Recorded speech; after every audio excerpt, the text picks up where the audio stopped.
Hello, everybody. You're looking live at Fansville, a college football utopia. Fansville. Where the rivers flow with ice-cold Dr. Pepper. Delicious. Where every day is Saturday and everyone's a fan, even babies. Fan babies. And the seasons never change because the only season is college football season. Get a taste of Fansville this fall during a college football game near you.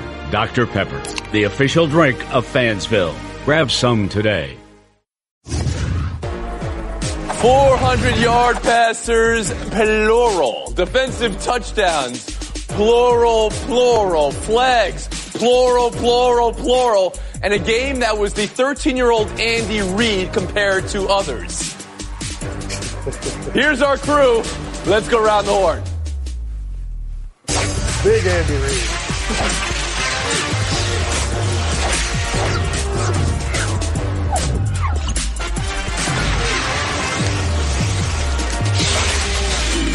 Last night as the Super Bowl. I'm not talking about as a preview. I'm saying we could all agree to cancel the rest of the season because can we possibly do better than that? Or maybe best of three? Who knows? It broke records. It broke the idea of defense, but still somehow had some incredible defensive plays. It broke scorigami. Scorigami! They never had a 50-50 scenario. Gorlami. Mina Kimes, we're going to start with you. What did we witness? A Super Bowl preview, an all-time great game, a glimpse of the league's present and future, or just a wild night in Los Angeles? We witnessed an evolution in football. Okay. That's not overstating it, because the best teams in the NFL right now, and those were two of the three best teams, the other being the Saints, have ridiculous offenses and average or worse defenses. However, those defenses each have a couple playmakers, Aaron Donald, Dee Ford, who can make game-breaking plays, and that ended up being the difference in this game. It was Mahomes turning the ball over more than Goff as a result of those plays, because those offenses were neck and neck the entire way. Okay, so what we witnessed was an evolution and a revolution. Speaking of, Woody Page, you're with us. What did you witness last night? I think evolution takes longer than one night. I think it was an extraordinary, entertaining event. I'm glad they moved it from Mexico City because I don't think we would have seen on that surface down there the same type of game. I do think that we realize now that it's totally an offensive game, and you better have a young offensive coach and a great young quarterback. And I think that in the situation that we saw last night, that was the most special game that I've seen in years and years and years, other than one in New England earlier this year between Kansas City and New England. Tim Galashaw. You know, I think we did see the future that the NFL wants. As Mina pointed out, there's only three teams that can really play this game.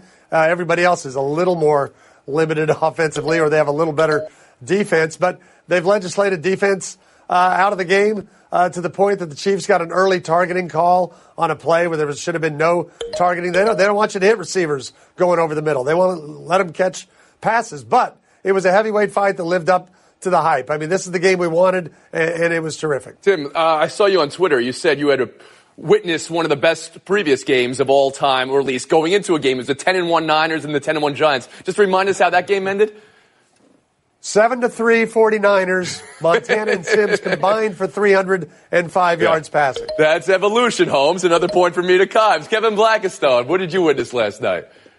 Well, this was the NFL, the National Fun League. This was exactly what it was. And I know we want to dissect this game like a Thanksgiving turkey into all its bits and pieces. But you know what? One night I just wanted to enjoy a football game. And as Tim said, this lived up and beyond our expectations. It was up and down the field. It was like a flag football game. It was fun to watch. Every time you thought someone had the upper hand, the other team came back. There were incredible plays. You even had the best defensive player in the game in this offensive onslaught make a big play in Aaron Donald. So I just enjoyed it. Well, you called it flag football, and that's what some people will say is a negative mark against this game. Does everybody agree this was good football, or is anybody going to say, and politely ask, those 105 points to get off their lawn? Mina Kimes, you? I think it was fun football. I think it was good offense. I don't think it was good defense. And we're talking about two defenses that each gave up over 400 yards, two quarterbacks that put up passer ratings over 117. There were very good defensive players on each side of the ball, but it was not a team effort on defense. All right, so you're kind of hitting the pause button then. Woody Page, how about you? It was not good football. It was great football. What do we want to see? We want to see great players making big plays. When you have 1,000 yards offense and you have that many points, over 100, you telling me that you'd rather have a game that's 3-0? In fact, I was hoping it'd go into overtime, and it ended up as a tie game. That would have been an incredible tie if it worked out that way, as it was at halftime. I think it was good football that became great football because of the defensive contributions. 7 turnovers and 3 of them directly touchdowns. I mean, we see in college football, especially in the Big 12, but elsewhere, 54, 51 type games all the time. But it's all offense where the defense can't do anything. At least the defense was making big plays. JB, who impressed you most? You know, for me, it was Jared Goff. I mean, here's a guy who came into this game and really kept his ledger pretty clean with the exception of one play. No interceptions, throwing the ball as accurately as anybody I've really paid attention to in football recently. A guy who, you know, we talked about getting on the field when he was a rookie, finally got out there. We had some questions about him, and now you see him perform at this level. He's a top 5 quarterback in this league right now. Jared Goff has made the leap to top 5 for you. Absolutely, and he does not have the offensive weapons that Patrick Mahomes has, I don't think. Nina Kimes, I saw your face when Blackistone said top 5. What do you say to that for Jared Goff? Is Todd Gurley not an offensive weapon? That would confuse me. It wasn't last night. I was impressed by Goff. I was impressed by Mahomes as well. But to me, the difference in this game was Aaron Donald, right? Because these offenses, like I said, they were punching back and forth, but one defense stepped up. One defense applied a little bit more pressure in key moments. And Donald, honestly, has a case for MVP, perhaps a bigger case than Todd Gurley at this point. Tim Kalisha?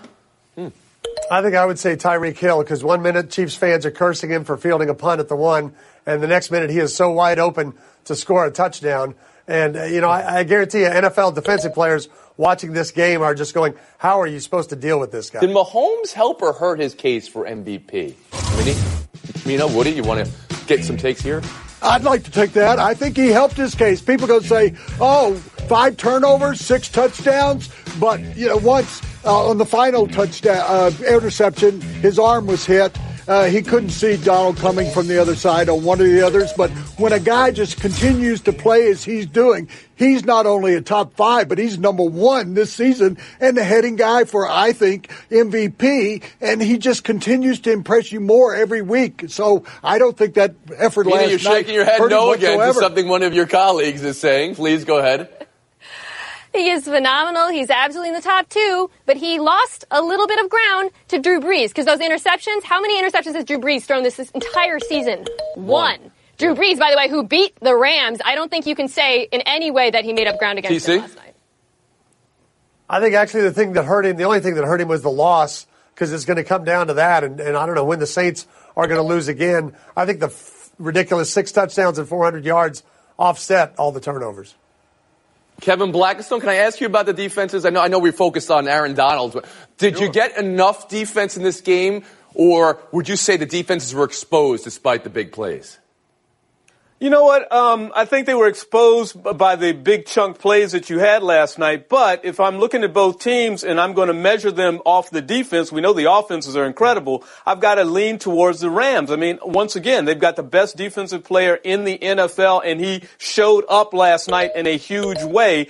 They've also got a guy sitting out in Talib who can help them out down the line, and they create turnovers. That was not abnormal for them to do what they did last night. Because I guess what I'm wondering is, you are the Saints, Mina Kimes, you're Drew Brees, or you're the Patriots, or you're the Steelers. You're at home watching this game. You're seeing these teams doing what they do offensively, and you're in awe, of course. But then you're looking at their defenses, and you think, well, they've been exposed a little bit here.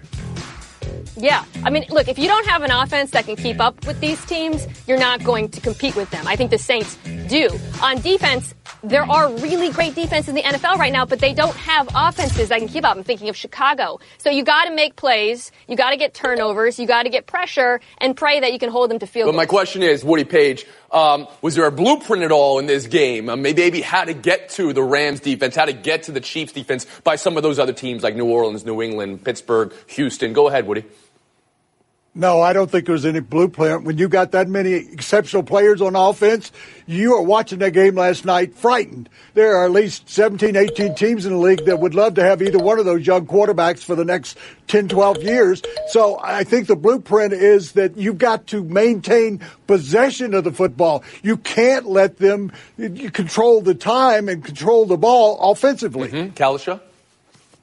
The blueprint is if you can't get an Aaron Donald, you better find a way to get pressure because secondaries can't cover these receivers in this league right now. And I thought that was the difference. Mahomes had more pressure around him more of the game than Goff. And Blackistone. And it doesn't matter whether or not you can pressure the quarterback. The question is whether or not you can produce enough points to stay in this track meet, because that is what these offenses have turned into. And remember, the NFL all across the league right now is scoring more points than they've ever scored before. This is a trend that we've seen happening coming into the league from college. That's why I think RPOs and all Mina that. was calling it, not proof of evolution, not the start of evolution, but then here we are at the top of the offensive mountain. We saw that with the scoregami. There's never been a game with this point total before in the history. Real quick, after the horn now, I know, but all-star repping crews, love them or leave them, Nina? Leave them, because the less attention on the refs, the better, and they drew attention to them before the game even began. It was a bad idea. Leave them. Forget about all the penalties. Think about all the officiating conferences last night. On every play, it looked like a board of directors meeting of these kind of all-star officials. Yeah, I don't even like it for the Super Bowl. I think you should always just take your best crew, whoever grades out the best, and use those units. This crew is grading out pretty well right now. Although we're talking about evolution, you're talking about who's coaching these teams. And what you had said, you got to find a young offensive coach. One of these coaches last night was Andy Reid. He's not young. He's very offensive. We saw him when he was young, and he was so much bigger than every 13-year-old. But he had 3 timeouts at the end of that game yesterday during that 2-minute drill. We're taking a break here. Buy or sell on the other side. I mean, he's evolving a little bit, wouldn't you say? AARP can help you become your healthiest self. It's why we offer health tips for your body and your brain. So take on today and every day with AARP. Learn how at takeontoday.aarp. Welcome back to Around the Horn, brought to you by Chase. Coming to you from the Seaport District at Pier 17. It's buy or sell, and we'll start with the Washington Wizards. It appears the Wizards at 5-11 are a mess. Maybe, Kevin, you need to earmuff yourself here. Verbal barrage is how it's been described. John Wall on Scott Brooks in practice. And then everybody got in on it. Bradley Beal versus Ernie Grunfeld, the GM. Bradley Beal versus Austin Rivers. John Wall versus Jeff Green. Kelly Oubre versus Scott Brooks. Now the report is that the Wizards wouldn't be against trading Wall and Beal and blowing up the whole thing. Speaking of blowing up the whole thing, here's Dwight Howard practicing free throws and arena workers yelling, "Brick! KB, this is your account." What's the first step here in fixing this team? Well, you can't fix it. It is broken. Okay. I think they hit their high water mark a few years ago when they had 49 wins, Scott Brooks' first year. But you know what's curious here? Ted Leonsis has owned the Washington Capitals forever. He was not afraid to make a general manager move with that team despite some of his playoff success. But for whatever reasons, he's never made that move with these Wizards since taking control. And it may be time for the third longest tenured GM in the NBA, in Ernie Grunfeld, to go the other way and let somebody else come in and all right, so buy or sell, blow up the team. You say blow up the team, and the first move would be a new GM. Mina Kimes, how does that sound to you? Yeah, when you got a long list of spats and Dwight's not even involved in any of them, you've got a problem. Blow it up and buckle up, because it's going to be a multi-year rebuilding project. It's going to be very difficult for them to move John Wall with that looming supermax. KB's absolutely right. This starts with the front office that got them in this position to begin with. I know they extended Grunfeld, but they've got to make a move, rip off Woody the Band-Aid. Page. If I'm the general manager of the Wizards, I trade John Wall for anything. Just give him away.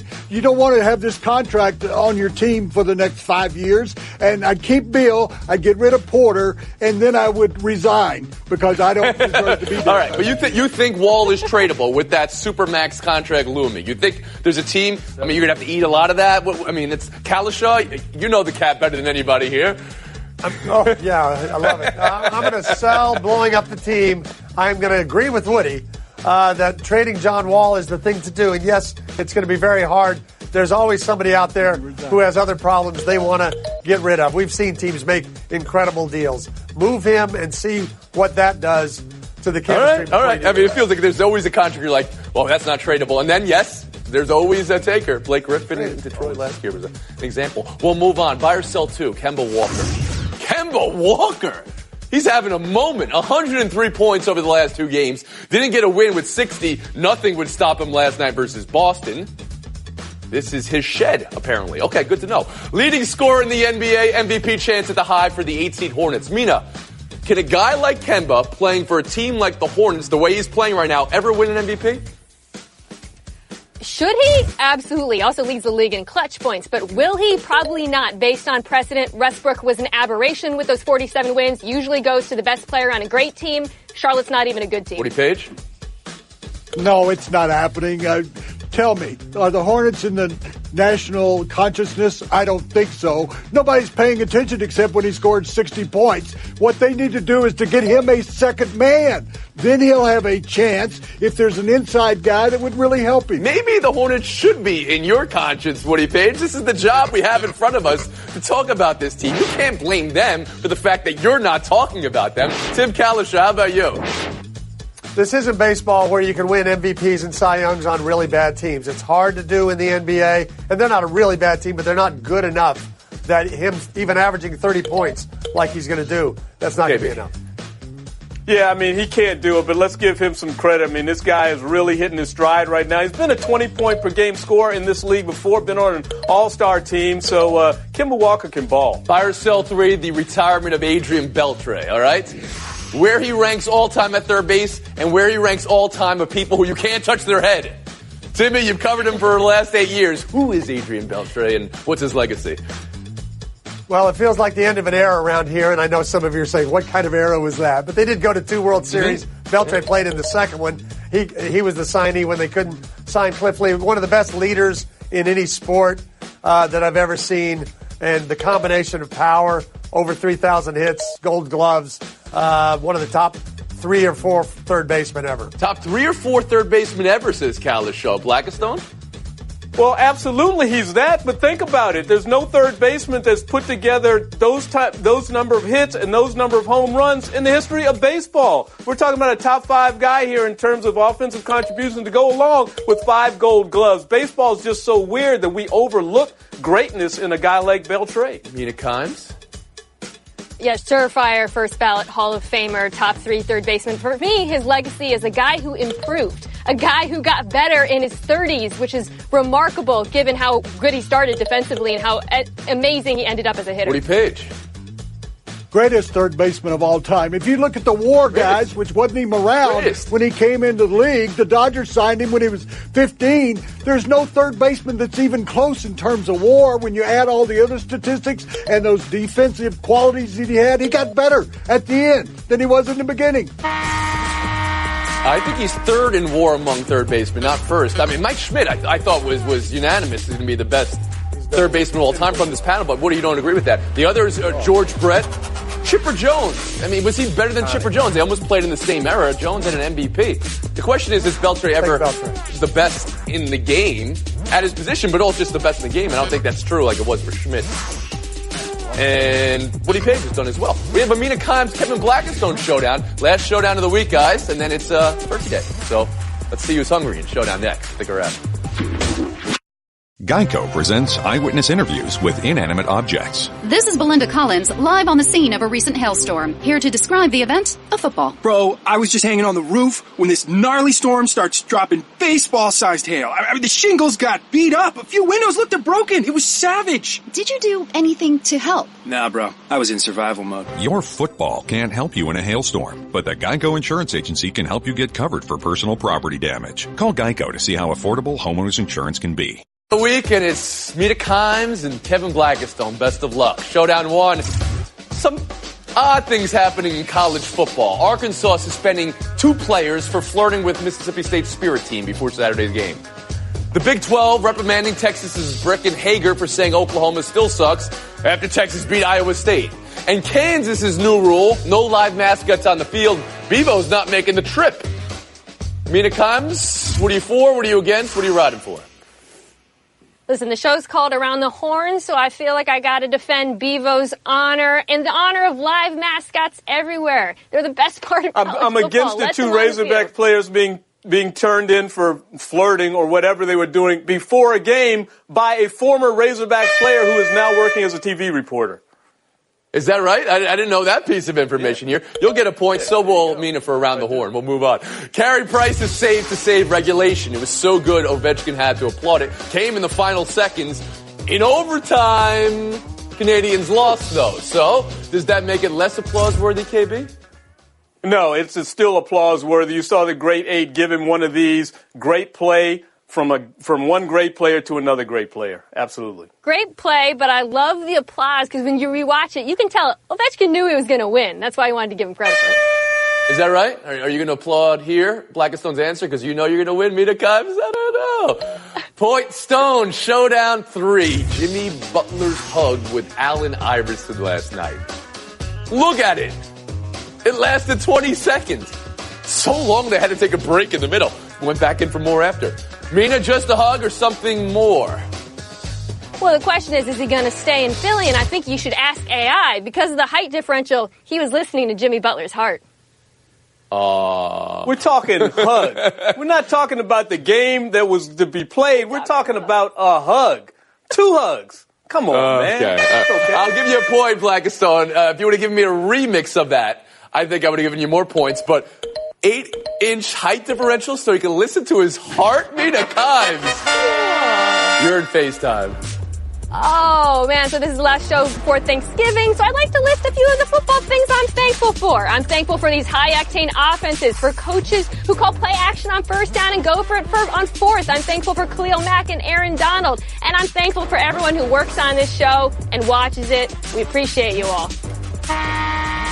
There it is. Last show of the week. Woody, any tips for Thanksgiving for us right now? No canned cranberry. Oh, you're anti-canned cranberry. I know Platsky's for it. I think Kalisha's for it. Have a wonderful Thanksgiving, everybody. We'll be back on the other side Monday. Oh, come on. I'm thankful for this camera lens. Easy.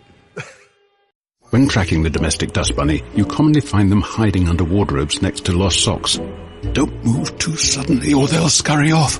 What's utterly fascinating about the dust bunny is that although they are not actually sentient creatures, when they hear that Geico not only saves people money, but also has a 97% customer satisfaction rating, it's obvious to them you should switch. Because yes, switching to Geico is a no-brainer. Oh no, it's the dust bunny's only natural predator. Run along, dust bunnies, run along.